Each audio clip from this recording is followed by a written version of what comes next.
Bueno, buenas noches a todos, señores y señoras. En primer lugar, gracias por su asistencia a este acto organizado por la Real Sociedad Económica de Amigos del País y su Comisión de Historia. En este acto vamos a presentar el tomo 10 de su conocida colección Apuntes para la Historia de la ciudad de Badajoz. Esta colección tiene un gran valor, a mi entender. Aporta un extraordinario bagaje de información histórica concentrado sobre una ciudad concreta, la de Badajoz. La verdad, yo no conozco ninguna otra publicación que tenga estas características tan específicas. Debe haberla, yo no la conozco.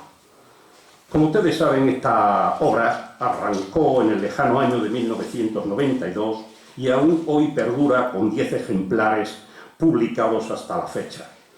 Don Augusto Rebollo Sánchez, ponía aquí presente, no puede estar presente porque nos acaba de llamar de que estaba bastante indispuesto y, pobre, sentimos grandemente que no esté aquí con nosotros.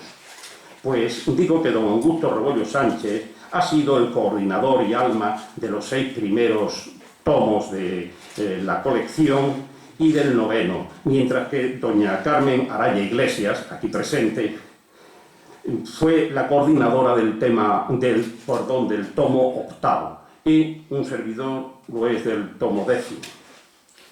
Este nuevo tomo ha seguido las pautas clásicas de las anteriores ediciones con la pretensión de ser básicamente una cuenta más de esa cadena de publicaciones cuya proyección futura esperemos que sea muy larga.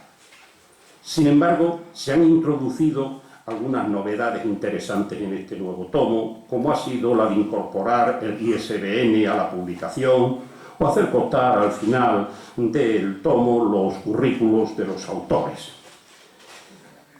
En otro orden de cosas, tenemos que decir que queríamos rendir homenaje en esta presentación a 2 personas que han desempeñado un importantísimo papel en el hecho, en el desarrollo de esta colección, independientemente de los numerosísimos autores que han contribuido con su generoso esfuerzo y su desinteresado esfuerzo a posibilitar que esta publicación haya llegado a su tomo 10.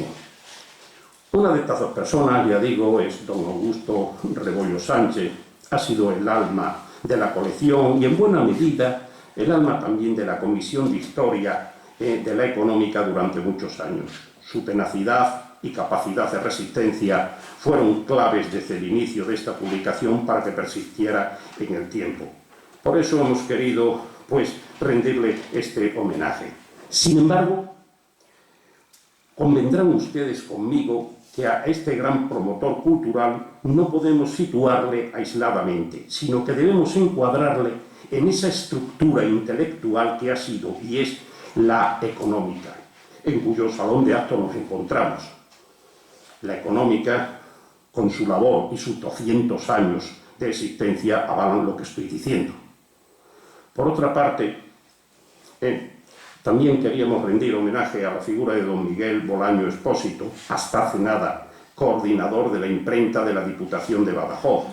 Él ha sido clave para la aparición de los sucesivos ejemplares de la colección, para su publicación. Pero, al igual que en el caso de don Augusto Rebollo, a don Miguel Bolaño no podemos considerarlo aislado, sino que le debemos incardinar en la ingente labor de promoción cultural que ha llevado a cabo en los últimos 30 y tantos años la Diputación Provincial de Badajoz. Para mí, una de las entidades más comprometidas con la cultura hoy día en Extremadura. Así pues, las claves de este empeño, que son los apuntes para la historia de la ciudad de Badajoz, han sido estas 2 personas que acabo de citar, insertas a su vez en 2 instituciones de enorme prestigio y proyección en la región extremeña. Y a continuación me gustaría que don Miguel Bolaño, a falta de don Augusto Rebollo, les dijera unas palabras. Miguel, cuando pueda. Bueno, antes que nada agradecer la insistente petición para que viniera a este acto vuestro a presentar de alguna manera esta nueva edición, y disculpar también a mi diputado que no ha podido venir. Es de un pueblo que en fin, que cae un poquito lejos y no ha podido venir, y por lo cual estoy yo aquí, que habitualmente suelo asistir a las presentaciones pero no tomo la palabra en ellas, de todo lo que publicamos. Yo he sido nada más que un eslabón más en esa cadena de transmisiones. El verdadero artífice de todo esto ha sido Augusto, que era un hombre que ponía muchísimo interés en todo lo que hacía. Era y es un hombre que ponía muchísimo interés en todo lo que hacía, y con esto era persistente, o sea, continuo, y por eso hacíamos todo esto. Desde la institución que represento, hemos tratado de hacerlo, comentábamos antes ahí en el hall de entrada con Miguel, hemos tratado de ayudar desde los escritores nobles de un pueblecito pequeñito que contaban la historia de ese pueblecito, hasta escritores ya más o menos consagrados y demás, y ediciones más o menos consagradas, como pueden ser Estudios Extremeños, que es algo importantísimo, es probablemente de las ediciones más antiguas que puede haber en Extremadura. La imprenta de Diputación, que hace un año celebramos el centenario, siempre ha tenido a bien trabajar para pueblos, como no puede ser de otra manera, en dicha institución, para pueblos menores de 20.000 habitantes. Pero sí es cierto, y quiero recordar una anécdota con Augusto, que cuando la primera vez que nos solicitó esto, que estuvo hablando conmigo, pues yo le comenté, digo, mira, que nosotros nada más que hacemos publicaciones para entidades menores de 20 o 20 y algo mil habitantes. Y el hombre pues decía, es que claro, nosotros ni medios ni nadie, como todo el que va allí va sin medios económicos, y naturalmente pues va a pedirlo a la institución. Y nosotros no podemos hacer más que eso. Diputación, la verdad es que ha hecho muy buena labor. Yo ahora ya dejo de ser coordinador o director, como quieran llamar, pero espero de que siga haciendo muy buena labor, sobre todo a asociaciones como puedan ser esta, que tiene una entidad bárbara. Por lo demás, muchas gracias por haberme invitado, y en lo que os pueda ayudar de aquí por delante, aunque no esté ahí, pues me presto a ello. Gracias.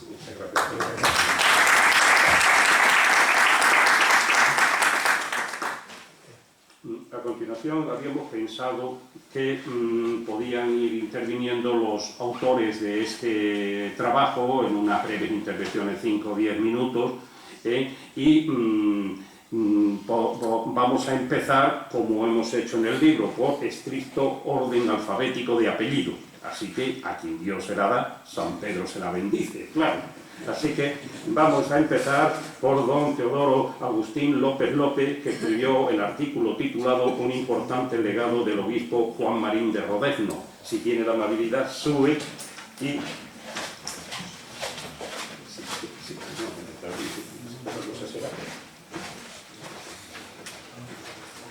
Toma. Ahí en el centro.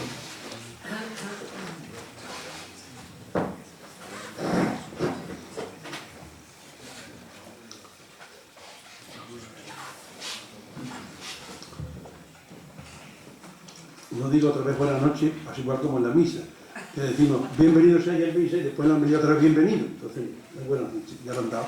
Bien, el artículo este que yo he presentado, como en otras ocasiones, en otros tomos, es un importante legado del obispo Juan Marín de Rodezno. Existe un himno de Santo Tomás, sacri solemne, que dice así: Recedan vetera et novam sit omnia, es decir, que todo lo viejo se renueve. Algo de esto he querido yo hacer.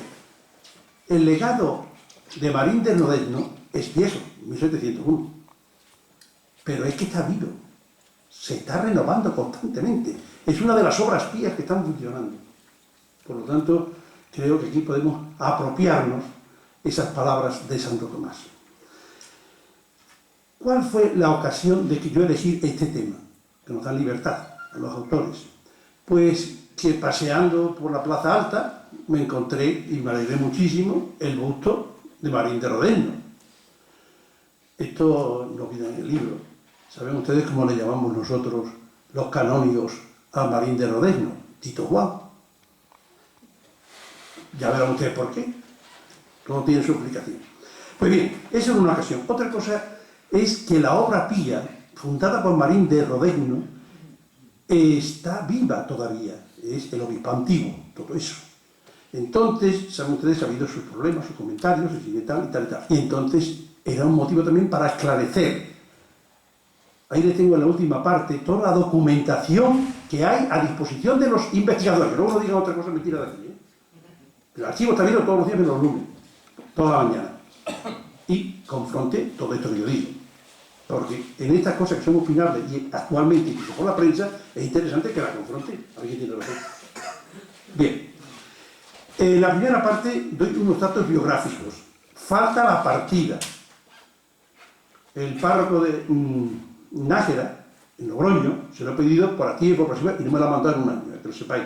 Por lo tanto, yo respondo a las partidas del obispado mucho más antes, sin ninguna duda. Eso me gratifica. Así que no he podido la partida original. Bueno, ahí en esa parte también he cogido la entrada de Marín de Rodezno, que no había publicado ninguna entrada de un obispo. Que comienza allá en el puente de Gabriel, y es estupendo. Esto lo pueden ustedes ver ahí. He querido coger datos que no estaban publicados, porque siempre los copiamos y eso no me parece a mí que es una aportación. Luego hay otra parte que pone la actividad pastoral. Mecena, es un mecena, Marín de Rodezno, es un obispo, sí, muy intelectual, que se preocupó de la ciudad. Y yo tengo puesto ahí, fue pastor, fue limosnero y gran liturgo celoso de la catedral. Todos los días iban 12 pobres al obispado a comer. Y no había crisis, y no había refugiados. Sí tuvo celo por la catedral, que toda la parte, ¿saben ustedes? La cabecera la hizo él, a su expensa. No fue a pedir nadie, como todavía la acción no pidió nada, pero que estamos pensando. Eso es. Y por último tenemos la sepultura, que está en la capilla de la Magdalena, que eso lo tienen ustedes en la nota 11, que es interesante. Yo en algunas notas son más importantes que el texto. Dicen que ahora la universidad, como yo no, se pone esas notas así me va abajo, pues yo lo he copiado así, vamos, he utilizado eso.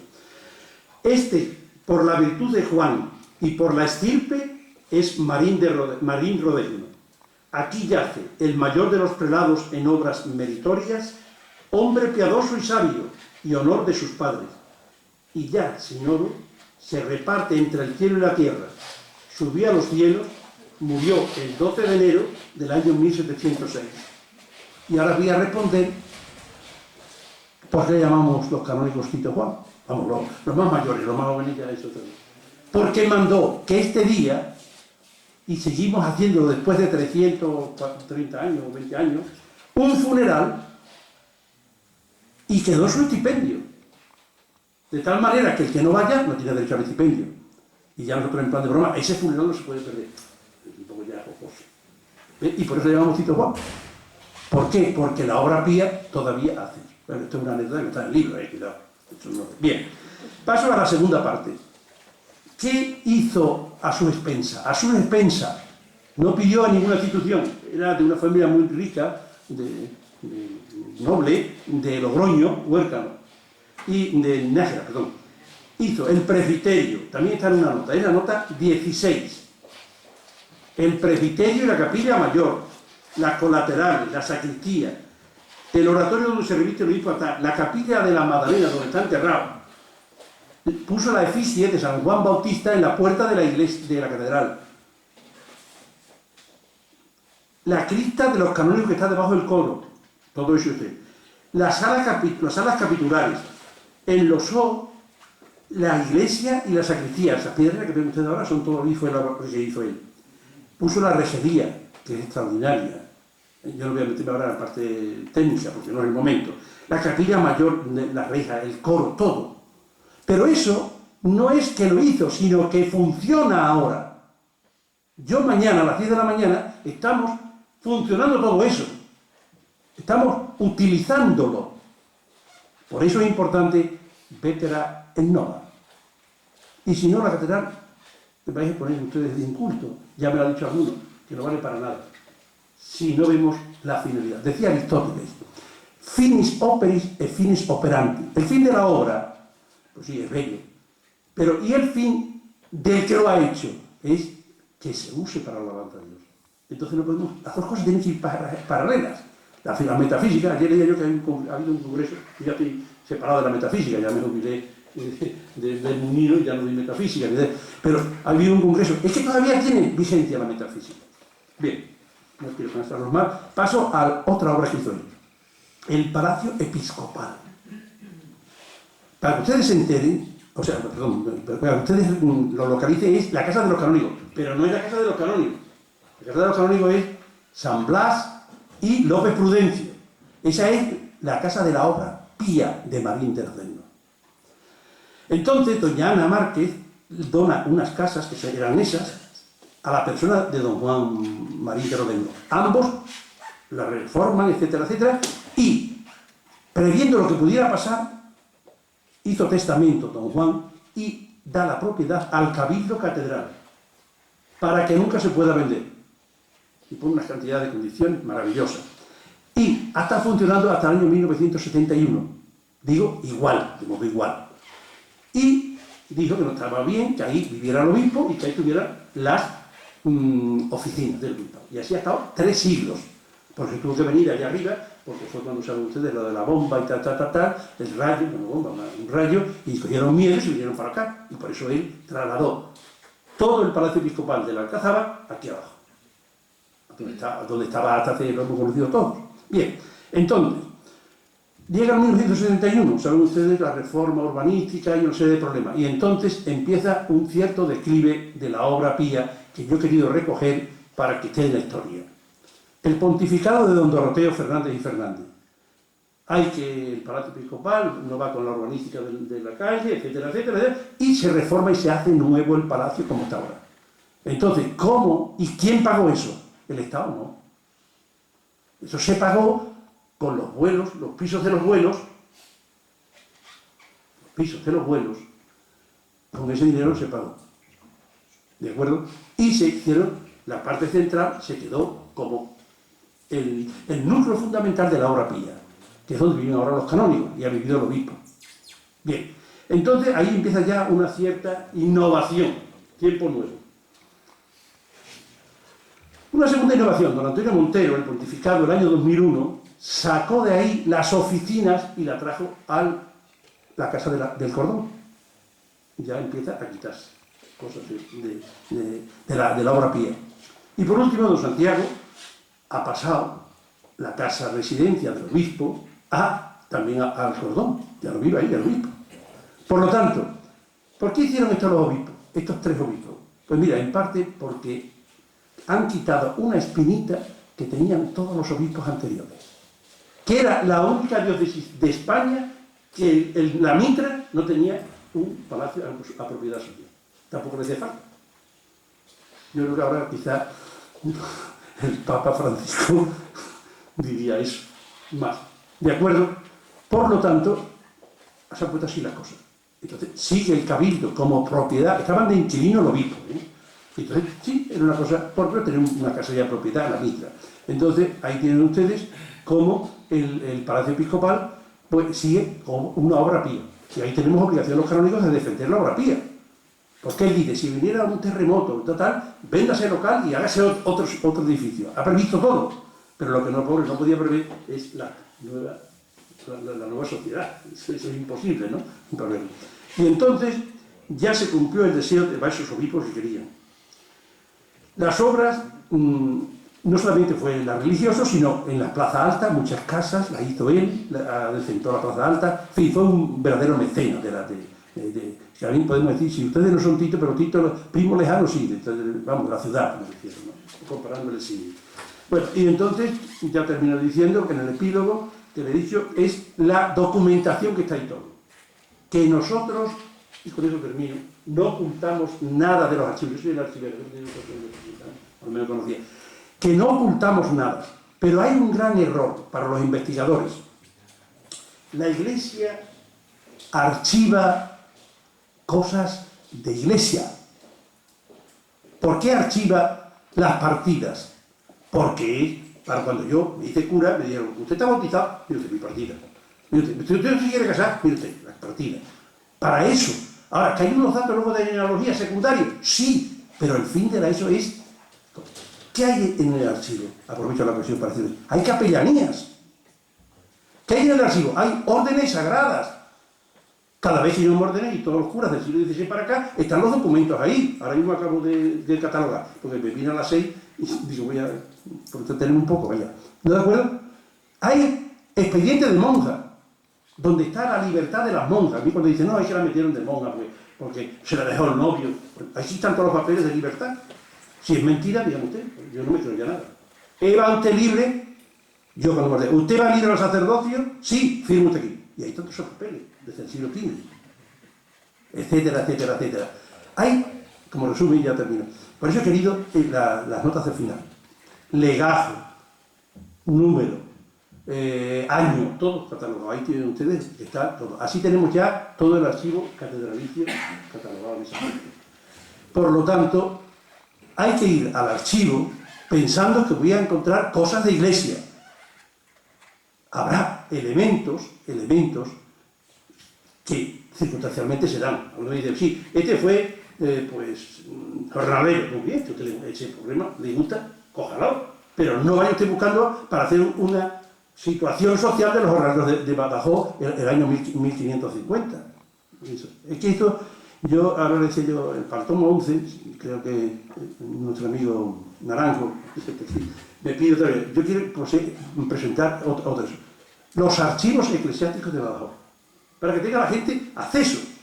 Si van allá, nuestro amigo que va por allá, nuestro amigo el de Sarmiento, lo ve. Estamos informatizando. Nosotros no estamos digitalizando, estamos informatizando. Pero que sepan ustedes que las 7 personas que estamos allí trabajando, ninguno tenemos nómina, gracias a Dios. Todo gratis, altruista. Todo, empezando por el señor archivero. Dice, hombre, como era otra cosa, que ya hablo de la dominación, perdón. ¿De acuerdo? No es por alabanza, pero que estamos haciendo una labor no para... Es que sé que desde aquí se han dicho algunas cosas, me han llegado a mis oídos, de que esto, de que lo otro. Vamos a verlo in situ. Lo que no hacemos, y os voy a decir la verdad, es, de momento, es dar los libros sacramentales, porque algunos están deshechos, y hay una norma de los obispos de Extremadura. Pero no es que no se use. Estamos esperando la máquina para que con el microfilm puedan ver. No obstante, si nos pide una partida, nosotros la pedimos. Bueno, este pequeño epílogo es como son ustedes investigadores, quería hacerlo. Bueno, este ha sido el motivo, yo creo, para que entender, claro, si lo he hecho yo, pero que era necesario, que es vetera en novo. Porque esto es una cosa que está viva entre nosotros todavía, tanto los hechos de don Juan Marín de Raderno como la obra pía que sigue funcionando. Muchas gracias. Muchas gracias.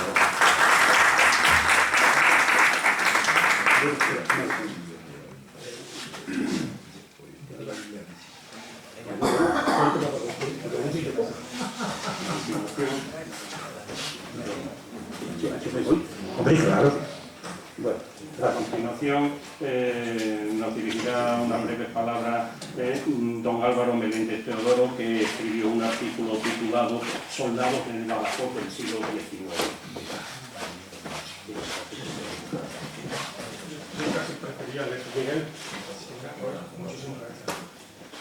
Muchas gracias por contar conmigo en este ciclo. Mi agradecimiento al equipo de la sección de Historia de la Sociedad Económica de Amigos del País por haber contado con el trabajo. El trabajo que yo he presentado es una pequeña relación acogiéndonos al número de páginas del que podíamos disponer.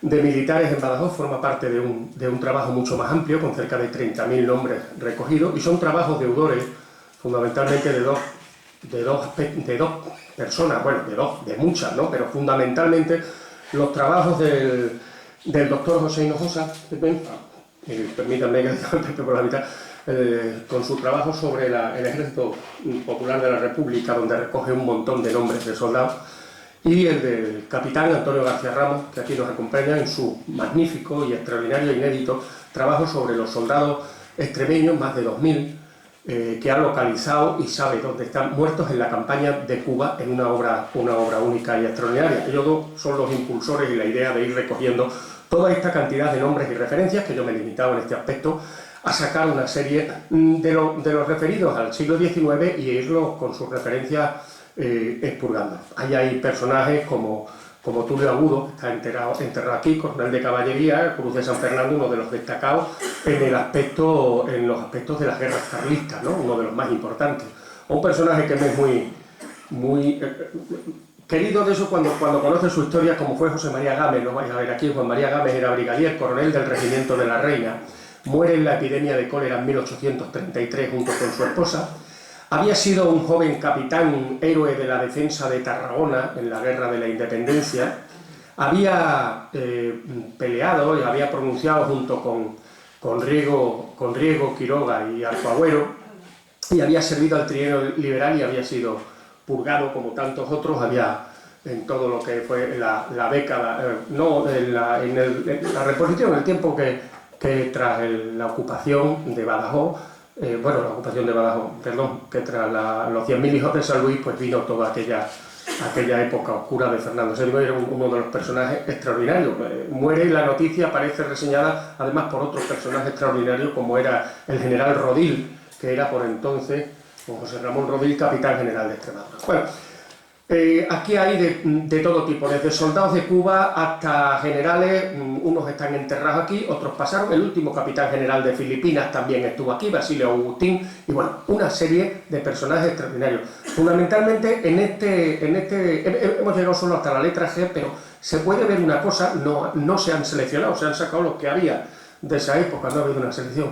Hay muchísima gente que podíamos enmarcar en el campo liberal, muchísima gente que sirvió en el trienio liberal, desde Arco Agüero, capitán general, que había servido aquí. No está en esta relación porque pertenece a otros trabajos de otras monografías de la capitanía, porque he tenido que ir publicando estos trabajos, porque no hay muchas revistas como los apuntes para la historia de la ciudad de Badajoz.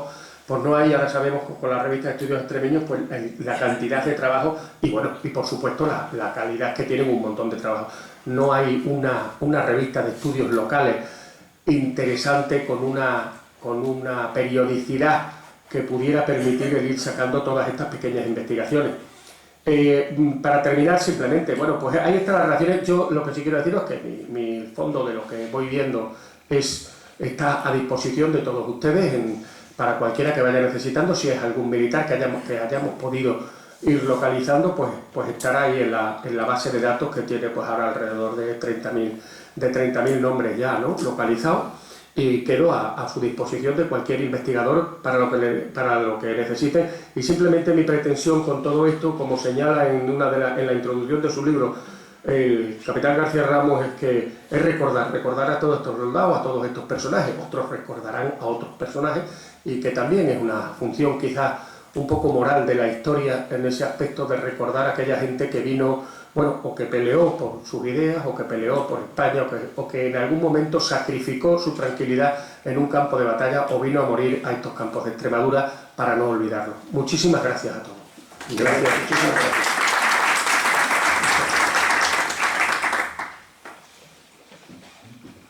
A continuación nos va a dirigir unas breves palabras José Jerónimo Rodríguez Carrasco, que escribió el artículo titulado "La actividad socioeconómica de la ciudad de Badajoz hacia 1852". José Jerónimo, cuando quieras. Buenas tardes. En primer lugar, quería empezar mi breve palabra, como ha dicho Miguel Ángel, pues agradeciéndole a él, porque él partió la idea de hacer este trabajo, pues me aportó la fuente fundamental básica, que son los repartimientos de 1852, para realizarlo. Y también quería dar las gracias a la Económica de Badajoz por darme la oportunidad de colaborar en este trabajo. En cuanto a lo que es la fuente histórica, los repartimientos de 1852 están dentro de lo que es la reforma fiscal liberal de 1845 de Muniz y Santillán, que se hace un plan nuevo en cuanto a lo que es los impuestos, sustituyendo a todos los que existían antes del antiguo régimen, y esta fuente es bastante buena para ver lo que es la instantánea de la situación socioeconómica de Badajoz pues a mitad del siglo XIX. Y aquí no me quiero extender porque detrás de esta fuente hay un montón de datos, y lo más importante pienso que son las conclusiones, lo que son las luces que hay detrás de una cantidad de números, que nos vienen a decir cómo era Badajoz en el aspecto social y económico hacia 1852. Lo que nos llama la atención de la ciudad de Badajoz, pues que entonces ya se había convertido en la primera en cuanto a población de Extremadura, pues es el predominio de la actividad agraria. A través del impuesto de la contribución territorial pues se comprueba que la actividad más importante, con diferencia, o sea, 2/3 de la actividad económica correspondían al sector primario. Y del análisis de los contribuyentes pues se ve que de esos contribuyentes más o menos 2/3 de ellos son vecinos de Badajoz. Y de hecho, de los contribuyentes vecinos de Badajoz, pues los mayores contribuyentes pues son apellidos destacados, que luego van a formar parte de lo que es la élite política y económica de la ciudad, donde aparecen pues apellidos importantes como Molanos, Albarrán, Barrante, están entre los mayores contribuyentes en esta fuente histórica. Dentro de esos contribuyentes también aparecen como grupos destacados, aunque ya no con tanta importancia como los anteriores, pues los que llevaban su negocio, por así decirlo, que eran sobre todo tierra, a través de administradores, y la mayor parte de ellos son nobles.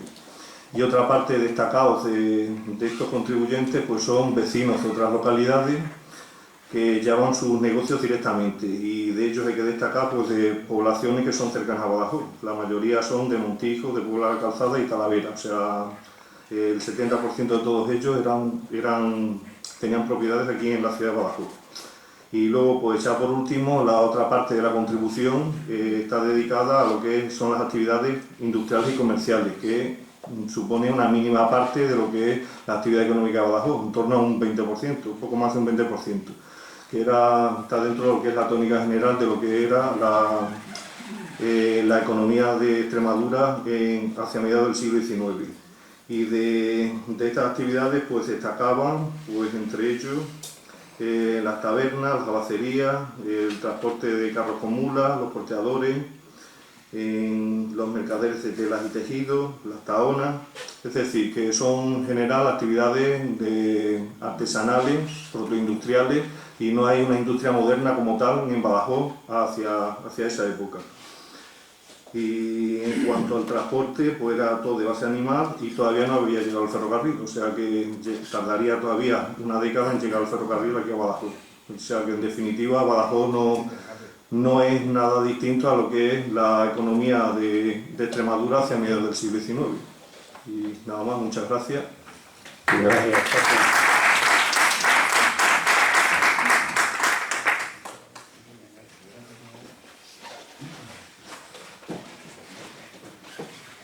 A continuación tiene la palabra don Manuel Rosso Díaz, que escribió un artículo titulado La desamortización de Godoy en la ciudad de Badajoz, fincas y censos.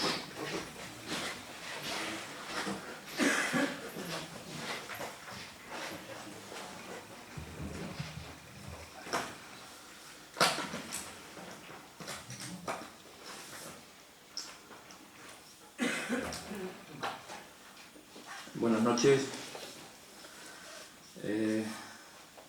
En primer lugar me sumo a los agradecimientos de mis predecesores a la Sociedad Económica de Badajoz y a Miguel Ángel Naranjo por su extraordinaria labor como coordinador de estas actas. Sin duda alguna un punto importantísimo para el estudio de la historia de Badajoz. Bien, mi trabajo se centra en la desamortización de Godoy en la propia ciudad de Badajoz. Deciros que tradicionalmente se ha considerado la desamortización de Godoy como una desamortización poco relevante, dado la entidad de los bienes subastados y el escaso periodo legislativo de su aplicación. Sin embargo, han surgido recientemente numerosas monografías provinciales, algunas menos regionales, que demuestran la trascendencia de esta desamortización, circunstancia que junto a Miguel Ángel Naranjo también hemos tenido oportunidad de comprobar aquí en Extremadura. Y directamente intentaré ajustarme a los 10 minutos. Directamente entramos en el proceso en la ciudad. Bueno, la desamortización de Godoy afectó a 898 propiedades, a tenor de nuestras estimaciones en Extremadura, en concreto el 5,7% del total y el 13,3% del desembolso total registrado para toda la región.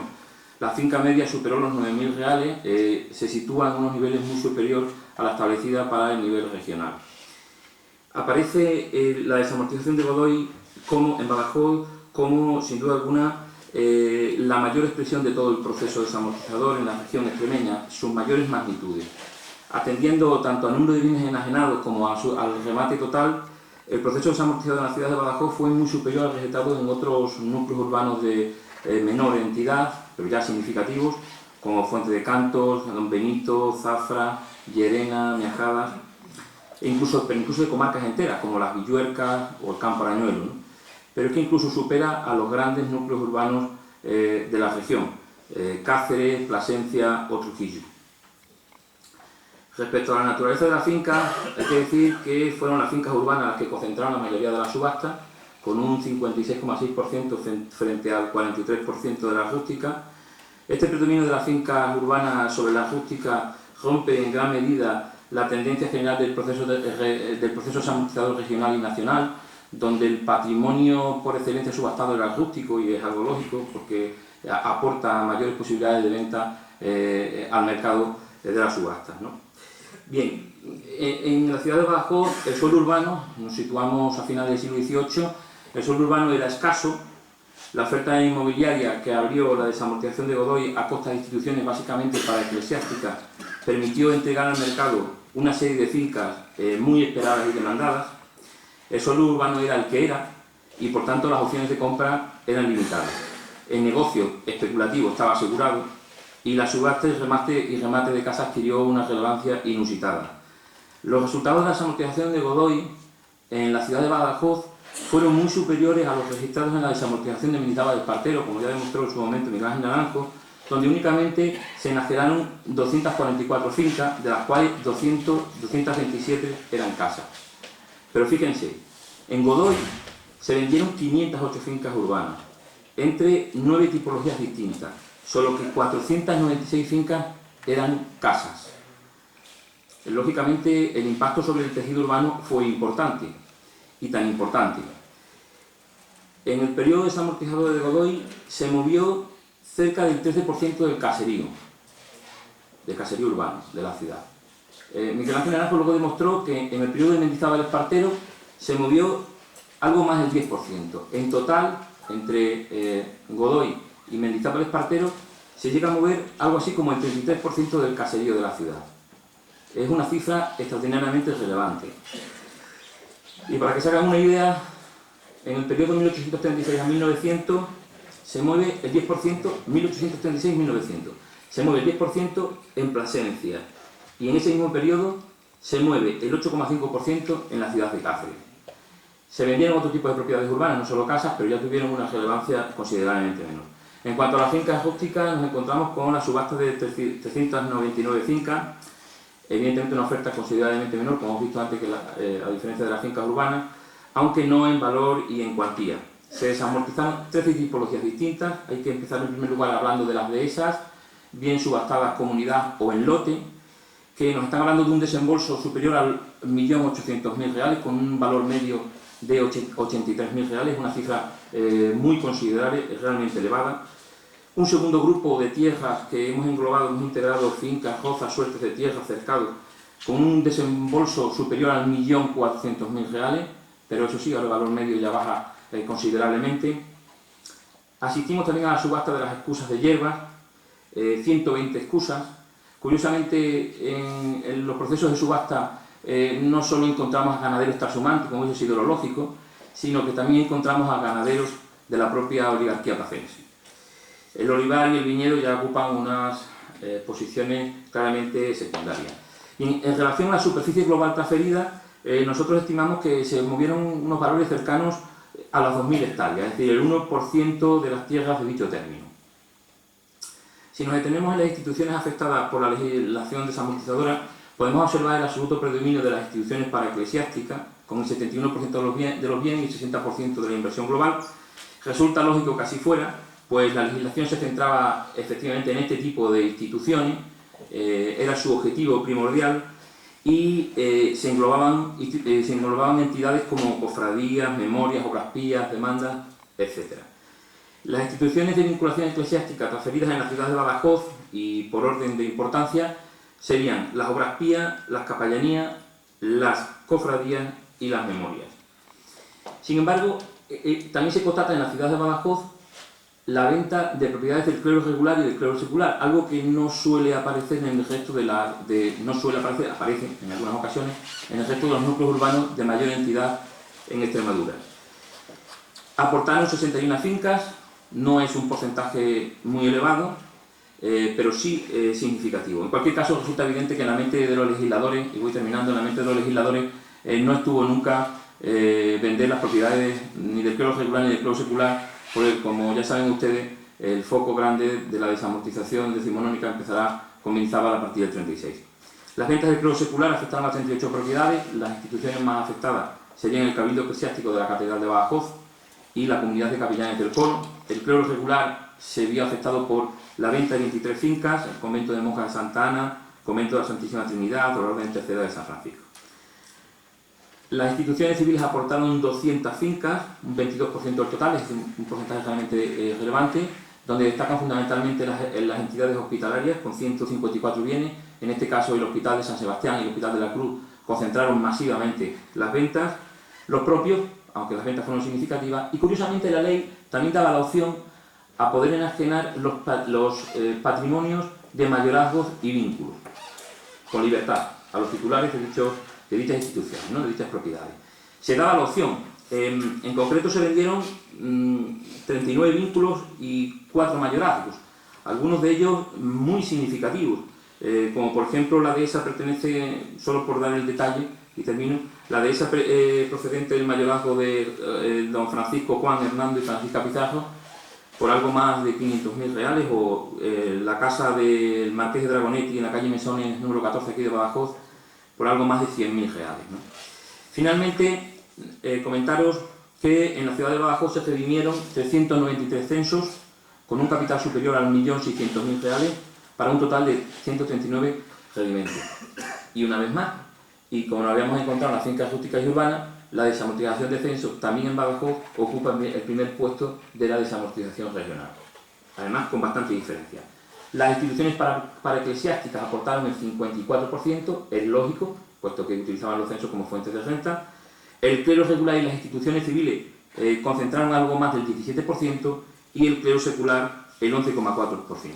Para terminar, deciros que los resultados globales demuestran cómo la desamortización de Godoy en la región extremeña tuvo sus mayores magnitudes en la ciudad de Badajoz, a tenor de las fincas enajenadas, de los censos redimidos y del desembolso global registrado.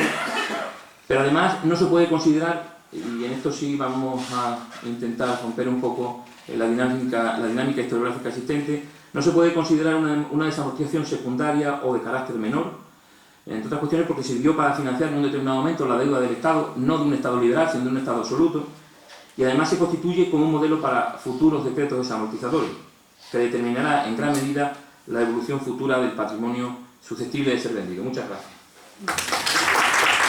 Muchas gracias, Miguel.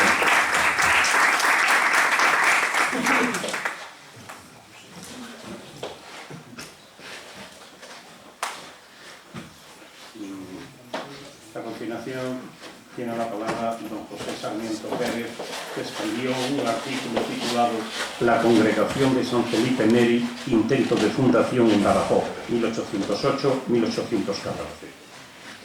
cuando quieras. Sí. Buenas noches. Reitero mi agradecimiento a la Económica de Amigos del País, a don Miguel Ángel Naranjo y al público asistente.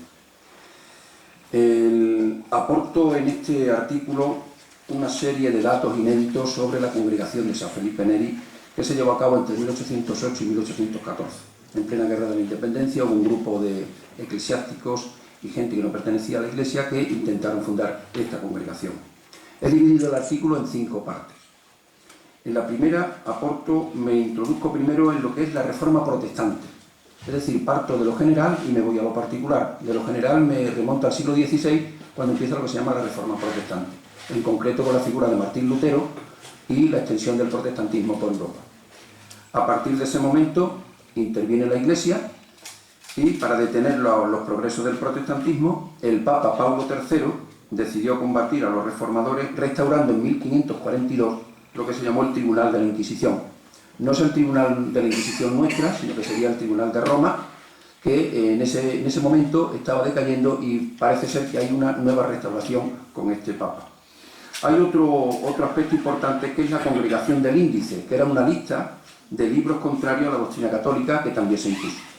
Y por supuesto, no dejo de mencionar el famoso Concilio de Trento. El Concilio de Trento, que tuvo una serie de alternativas debido a las cuestiones políticas y dura entre 1545 a 1563. Este fenómeno de la Iglesia en contra de esta reforma protestante se le llamó el fenómeno de la contrarreforma. En el siguiente apartado, en el siglo XVI también aparecen una serie de órdenes religiosas nuevas, como los teatinos, la Congregación del Oratorio, que es la del presente artículo, los barbanitas, los somascos y los jesuitas de San Ignacio de Loyola. Esta llevaría una importante, en la historia tuvo una importante repercusión. En el segundo apartado lo he dedicado a la biografía de San Felipe Neri, natural de Florencia, muere en Roma y es considerado esa figura como el apóstol de Roma. La extensión de la congregación fuera de Italia lo ha abordado en el apartado del capítulo 3, y en concreto en España se llegaron a fundar 15 congregaciones de oratorianos, que eran Valencia, Madrid, Cádiz, en cuyo se reunieron las cortes célebres de Cádiz, Granada, Zaragoza, Murcia, Baeza, Cuenca, Málaga. Ahí tienen la relación de las distintas fundaciones. Por otro lado, he transcrito literalmente también las instrucciones sobre la congregación del presbítero seculares de San Felipe Neri o del oratorio en el apartado 4. Ahí están transcritas literalmente, sacada también de la documentación de aquí del arzobispado, donde se conservan estos documentos. Y termino con el apartado 5, con los intentos de fundación de una congregación en Badajoz, entre los años 1808 y 1814. Se inició el proceso con una carta fechada el 8 de febrero de 1808, firmada por el presbítero don Manuel Venegas Montero y dirigida al prepósito, al dirigente de la congregación de los oratonianos de Madrid, don Vicente Chiribella. En la contestación le comunicó el presbítero los requisitos necesarios para fundar una congregación de este tipo en Badajoz. Le decía que tenía que contar con las licencias del obispo, tenía que contar también con la aprobación del ayuntamiento de la ciudad, el consentimiento de las comunidades eclesiásticas, la aprobación del Consejo Real y la del monarca. Y además tenía también que impetrar una bula papal para que su creación y su confirmación fuera efectiva. De todas formas, reconocía que todos estos pasos se podían reducir con la intervención de don Manuel Godoy. La Junta de Devotos, compuesta por 15 miembros, todos residentes en Badajoz, hicieron las solicitudes correspondientes a la Junta Suprema de Extremadura. Os recuerdo que la Junta Suprema se crea en 1808, se extingue en 1812, hacen la petición a la Junta Suprema, al Ayuntamiento de Badajoz, al obispo don Mateo Delgado Moreno, en el momento que estaba de obispado. Se llevó a cabo los nombramientos de los cargos directivos. El ayuntamiento le cedió también las casas contiguas a la iglesia de Santa María la Real y terminó el artículo con lo que se llama el restablecimiento de la Compañía de Jesús. A partir de este momento la documentación se terminaría, el resultado de esta documentación terminaría ahí. Recuerdo que la expulsión de los jesuitas se llevó a cabo en el reinado de Carlos III, en 1767, y vuelve a reincorporarse de nuevo a principios del siglo XIX. Después de haberse llevado a cabo el restablecimiento en España de la Compañía de Jesús, el obispo Mateo Delgado Moreno solicitó a la Junta Central el restablecimiento de los colegios de Badajoz, Fregenal de la Sierra e Higuera la Real. Se le pidió al prelado que escribiera o enviara un informe acerca de los bienes de los jesuitas y de las ocupaciones que habían llevado a cabo sus edificios. También se le envió otra circular con el fin de que ayudasen económicamente a sufragar los gastos del viaje desde Italia para acá, y el obispo ofreció 6.000 reales que se ingresarían posteriormente en el Banco Nacional de San Carlos. Ese sería el resumen del artículo escrito, en 5 apartados, y con las notas a pie de página, con los distintos documentos transcritos también. Muchas gracias. Muchas gracias.